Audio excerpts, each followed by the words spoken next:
Hello, I'm Francesca Pavis and welcome to Read Between the Lies, the podcast where we play armchair detective as we interrogate three new gripping stories penned by three of the UK's best crime writers. Across this three-part podcast series, each episode will focus on unpicking and solving one of these incredible modern crime stories.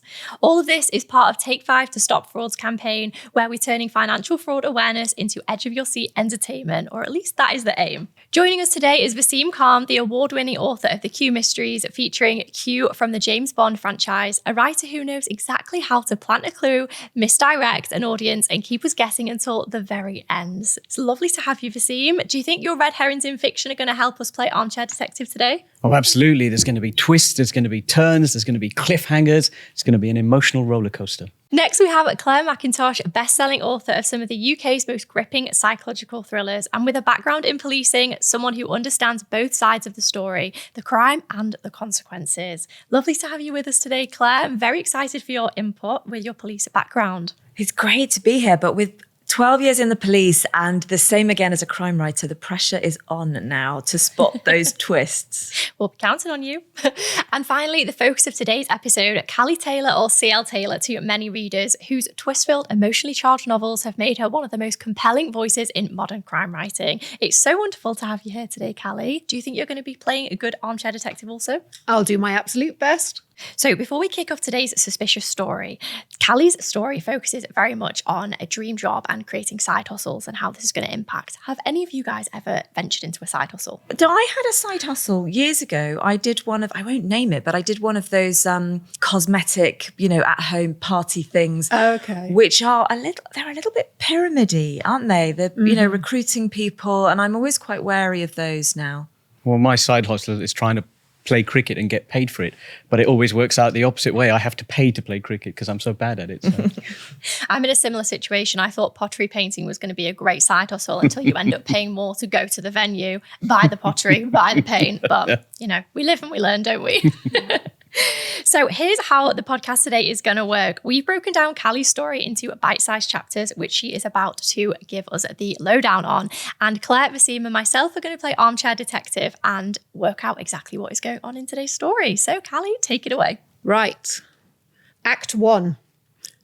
Jazz and her friends have big dreams. Aisha is a life coach, Kim an aesthetics nurse, and Maya is making a real name for herself as a fashion influencer.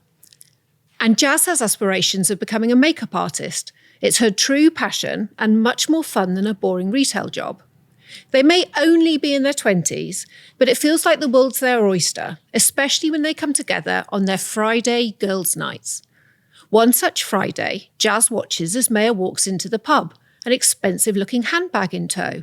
It's effortlessly stylish, expensive, another perk of Maya's growing social media career.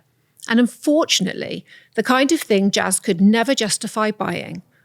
Around the table, they begin to catch up on their recent accomplishments and adventures over a few laughs and a few more Prosecco's.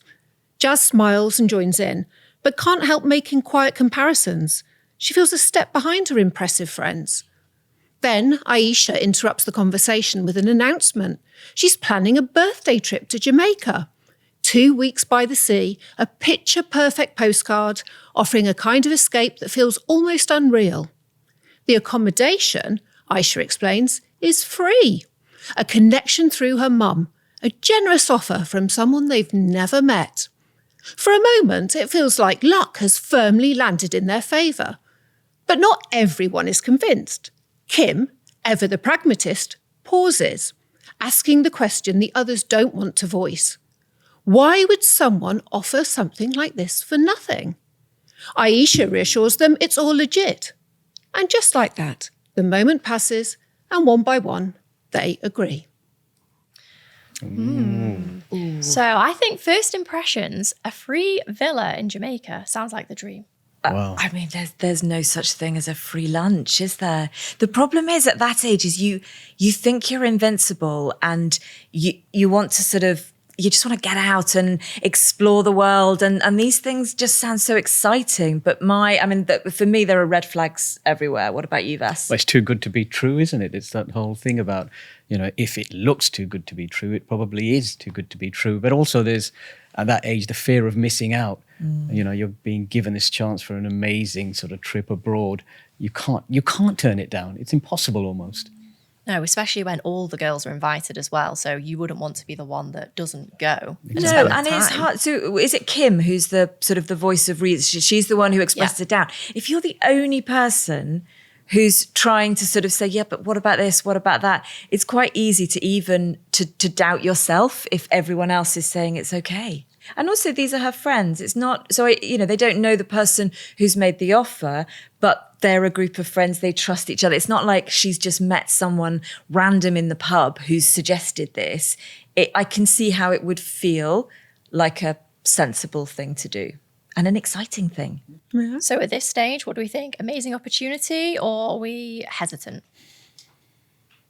It's an opportunity that, as we said, it's just too good to say no to, because if it is real, you're going to have an amazing villa in Jamaica at no cost. That's who can really turn that down? And like you say, when it's your friends, it makes it so much harder to say no. Yeah, I mean, I was sort of thinking, well, I think maybe at 20, I would have said yes. I'm 49. I feel like I want to say yes. To be honest, Jamaica sounds like a really nice place to be now. And what do you think, Callie? Was it your intention to have Jazz questioning this? Without giving any spoilers, there's lots of possibilities throughout the book. So you don't know which section is going to be dodgy and which isn't. Amazing. Well, take us into section 2. All right then. So this is the second part. Later that evening, the reality of the trip begins to settle in. While the accommodation is free, the flights are still expensive. £850, far more than Jazz can comfortably afford. Sitting at home, she scrolls through social media, where Maya's life appears polished and effortless. She feels like she can't measure up. Jazz knows her makeup skills are good. She's put in the hours, recorded loads of videos, but somehow she's not been able to build a following of her own as a beauty influencer. Jazz finds herself doom scrolling when suddenly an opportunity appears. A message from someone asking about a wedding makeup trial. It's a genuine inquiry, the kind she's been hoping for. It's not life-changing money, but it's a start, a step closer to that dream holiday. And then more messages follow. A bit of bar work from a friend of Kim's. Bless Kim, always looking out for her. Another message offers a flexible work-from-home role with the promise of earning up to £300 a day. It's hardly going to help further her makeup career, but every little helps. The timing feels uncanny, almost as if the solution has arrived just when she needs it most. With the pressure of the trip looming and options running out, she starts typing out her first reply. So things are looking up for Jazz. She feels like she's in a good place, but what do we think about the timing of this? Well, it's very suspicious, isn't it? But when you think about it, a lot of these things work on the basis that just when you're looking for something, it arrives on your doorstep. And again, Jazz is in a situation where she needs this. So it's need meets opportunity being presented to you, which is the perfect storm for something like this. Absolutely. And I have a theory that it's not necessarily that things suddenly appear when you need them. It's that you are more open to seeing them. And so messages about work from home opportunities, they've probably been there all along, but because she's in this frame of mind where she desperately wants the funds, she wants to be able to afford the flights, now she's seeing them and they feel very sort of targeted to her. My maternal instincts now are kicking off. I am very, very worried for her. But the opportunity seems to be coming from a friend, so that makes it more reassuring. Yes. I mean, we trust our friends. And speaking of, £300 a day to be working from home, that kind of feels a little bit too good to be true. Especially when you're that age. I can't imagine what other With jobs. no experience. Yeah. But at the same time, it is a specialist skill, right? And if someone's offering you really good money to use your specialist skill, there's a bit of personal sort of, not vanity is not the right word, but that idea that somebody's valuing my skill. Absolutely. And they're valuing it with a good number attached. And so I think, you can completely understand why she would want to take that up. That validation thing is such a good point, because so things like the wedding makeup that, not huge amounts of money, but that's what she wants to do. That's her passion, isn't it? And so she is much more likely to say yes to something like that, because it's like, oh, great, someone wants me to do the thing that I love and I'm good at. Yeah. And I'm going to be making some money, and I'm going to be going to be able to go on the girls' trip. So Human emotion. That's what you said. It's so right about Yeah. that passion. It's feeding into what makes us tick as human beings. Yeah. So it feels like a win-win for Jazz at this point, I think. It does. Let's go into section 3. Okay. The makeup job goes well. And as she closes the door on the hotel room, the bride-to-be tells Jazz the payment will come from her fiancé by transfer. But payment is delayed. And despite her follow-ups, she soon realises that it was a cruel ploy to get a freebie. But her burgeoning beauty career will have to wait. She still has a holiday to pay for. With time running out, the cost of the trip still hanging over her, Kim's suggested bar job, apparently already filled, she turns her attention to the freelance work-from-home role. Natalie replies instantly, with great enthusiasm for Jazz joining the team. The website she sends Jazz is polished and convincing, filled with testimonials, slick videos, and a Hollywood star endorsing the service. The job itself seems simple, reviewing and interacting with hotel listings, something she can do from home in her own time. She can make hundreds in a matter of days, according to her contact Natalie. All it requires upfront is a £10 admin fee. Jazz questions that, but Natalie reassures her it's a standard admin fee that all the agencies like this have to charge. Jazz reluctantly goes with it. She's out of options, but comforts herself with the thought that she'll more than cover the cost with her new earnings. Almost immediately, she begins to see results. The dashboard shows earnings building quickly, £100, then £200, rising steadily with each completed task. But Jazz keeps hitting her task limit for the day. It's annoying, like money left on the table. Meanwhile, her friends are chasing for the flight money. Jazz can't be left out. With perfect timing, Natalie messages to congratulate Jazz on being a top performer and the opportunity to upgrade her account to unlock more tasks. For a security fee of £100, the number of tasks you can complete each day will be doubled, and you'll earn twice as much per task. Jazz's previous excitement is replaced with scepticism. Why would there be another fee? As an international freelancer, more money means more security and banking checks, Natalie says. Jazz decides to go for it. £100 is a lot, and she really can't afford it. But compared to what she could potentially earn, it really wasn't that much. Oh. Oh, Jazz. Oh, dear. Oh, Jazz. So at this point, she is a little hesitant. She is questioning the fee. What do we think? She's right, isn't she? Like she's doing the right thing. I'm kind of cheering her on for having that voice in her head, but she's overridden by the other kind of voice, which is, I want that holiday. I want the money. And she's also emotionally invested at this point, both in getting to the goal of going on the holiday, but also she started to see those earnings coming in from the first initial £10 admin fee, shall we say. So it kind of makes sense why she would want to continue earning without a cap. Yeah, absolutely. And the fact that they've drawn her in with, a tenner's fee to begin with, and she's paid that fee, and then she's seen results. So that's the key. She's seen this dashboard, which seems to show that, it's not a scam. It's real. You're making money. Okay. She's hesitant, but then she thinks, I'm going to pay the 100 because I've seen it work before.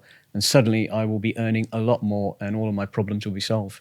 Absolutely. And she's probably got a confidence boost from doing the job well to carry on earning the money as well. But also for me, it feels like a very well put together thing. So she's got a manager, she's got a website that she's using that looks like a legitimate portal. Do you think that's making a difference as to whether she's then happy to pay the additional fee? Oh, absolutely. I mean, with all of these things, creating something that looks believable is sort of 90% of the trick. And anyone can be a victim. You can be the smartest person on earth, but if something appeals to what you think should be there in terms of legitimate presentation, of a particular sort of activity, then that's going to override. Right, you've got testimonials, you've got pictures. Absolutely. I wonder as well whether this is even more risky now with the growth of AI and AI images in particular, that it is so much easier to produce something, even video testimonials that actually aren't real. That's very much your field. Is that a real risk? It is. So I work for a place called the Center for Future Crime, where we look at how technologies are being used by criminals to not only commit fraud, but all sorts of crimes. And the scale of these crimes and the complexity of these crimes is incredible, and they can be done very, very quickly as well by just people who know how to program. It's also interesting that the admin fee started as £10. She had the validation then of doing the job well, and then suddenly it's £100. What do we think? Yeah, it gets us over that initial hurdle, and then you see that's worked, and you're making a return on this, and then they lead you with gradual commitment to higher and higher amounts. I'm dying to find out what happens next. Take it away, Callie. Okay. By the following week, Jazz has earned over £1,000 through her new job. It's her flights covered and more than enough to cover the fees. But as she tries to withdraw the money, the process stalls. The system offers no clear answers. Starting to get nervous, Jazz reaches out to Natalie, her boss.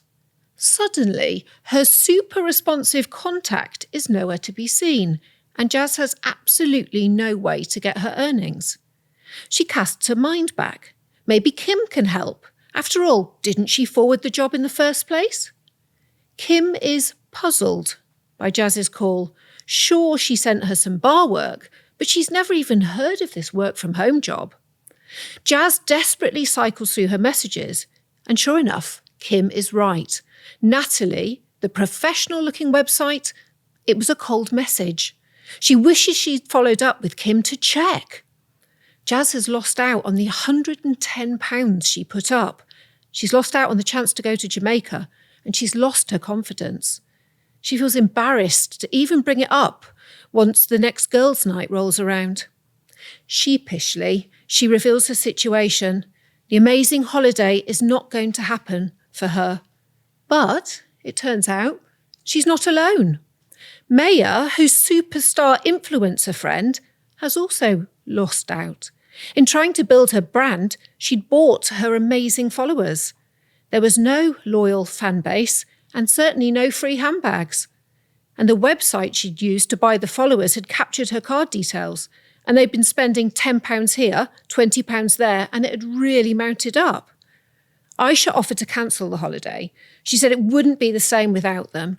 But Jazz and Maya both said no. They didn't want her and Kim to lose the money they'd paid for the flights. A few weeks later, Maya and Jazz sit down at their usual table on girls' night, commiserating. Maya's eyes fall to Jazz's phone. Are you avoiding Aisha's photos of Jamaica too? What do you think? Jazz says, and they both start to laugh. Oh, girls. They'd do better off with a coach trip to Skegness, honestly. You can have just as much fun, what you're getting. I'm sure.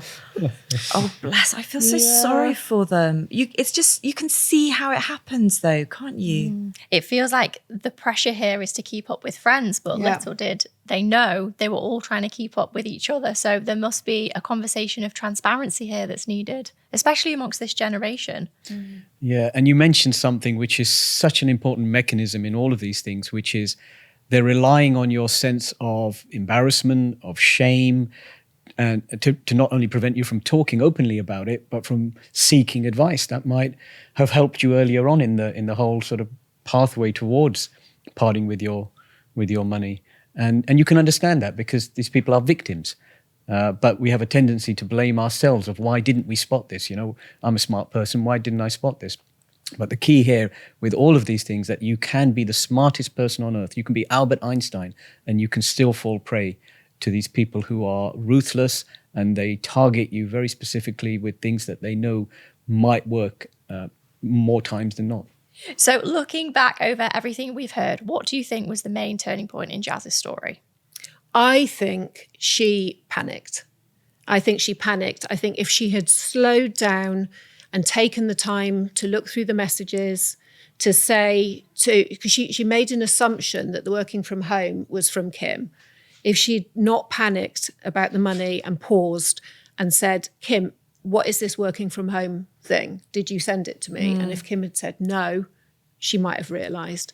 But I think when you're in a panicky state, you make snap decisions and just take time to pause. Yeah, I think this comes down to the emotion, trying to take the emotion out of it, that desire to go on holiday, that desire to fit in, and listen to your logical brain. And that does take, it takes space, doesn't it? It's like sort of stepping outside of yourself and looking at it as though you were an objective bystander. Does this feel right? Yeah, very much so. Stopping for that moment and saying to yourself, yes, it's come through a friend, and I don't want to be that person who doesn't trust my friend, but what's the harm? What's the harm in a quick phone call, a light phone call saying, love the thing that you've sent me, Kim. Can I just check a couple of details? And no friend will ever mind that if it's genuine. I think my key takeaway here is just being overly vigilant with these things, because if it does sound too good to be true or it's come just at the right time, it's always better to question it than to have blind faith. Absolutely. I think my big takeaway from this is the need for us to talk to people, tell people what we're doing, how we're feeling. Possibly if Jazz had felt able to tell her friends that she couldn't afford the flights, that might have led to a more open conversation that might have meant she didn't feel so desperate to take this. Or if she'd spoken to Kim about the job, then, you know, she wouldn't then have parted with her cash. So not being embarrassed about your situation and actually having that conversation. And I think it's telling because two of the friends were both having a similar dilemma on how they were going to afford it. So if that conversation had been more open, I think there might have been a different outcome. Yeah, absolutely. And I think it's so important to do your research if there is an opportunity that seems too good to be true, whether that's buying followers from a website. Are there any reviews of that website? Is it legitimate? Can you trust it? And with any kind of working from home opportunity, thoroughly check it out. And if they ask for money, that should ring a warning bell in your mind. Absolutely. Social media can make it so hard to know what's real and what's not. Jazz is trying to make things work, to keep up, to create opportunities for herself in a world where it often feels like everyone else is getting ahead faster, and fraudsters took advantage of those feelings. Looking back, there are moments that stand out. The promise of a quick, flexible income when you find your finances squeezed. You can feel pressure to take an opportunity that comes your way. The sense of progress that scammers allowed Jazz to see her earnings build, it made the occasional request for her to stump up money for fees seem like no big deal. The illusion of legitimacy, this scam had a professional website, an endorsement from a famous film star, and a friendly face in the form of her boss, Natalie. That's why we have to remember a simple mantra: stop, challenge, protect. Stop, give yourself space before you act. The more something feels like a quick win or an easy solution, the more important it is to pause. Challenge. Ask the right questions. Go beyond what's in front of you and sense check if you're using your own sources, not just what you've been sent. Legitimate businesses won't mind you checking. And protect. If something doesn't sit right and you think you're being scammed, contact your bank or report it to the police to protect yourself and others. Thank you to our brilliant panel of authors. And if you'd like more practical advice on how to spot and avoid fraud, visit the Take 5 to Stop Fraud website for guidance, resources, and latest tips. Until next time, stay curious, stay cautious, and remember to read between the lies.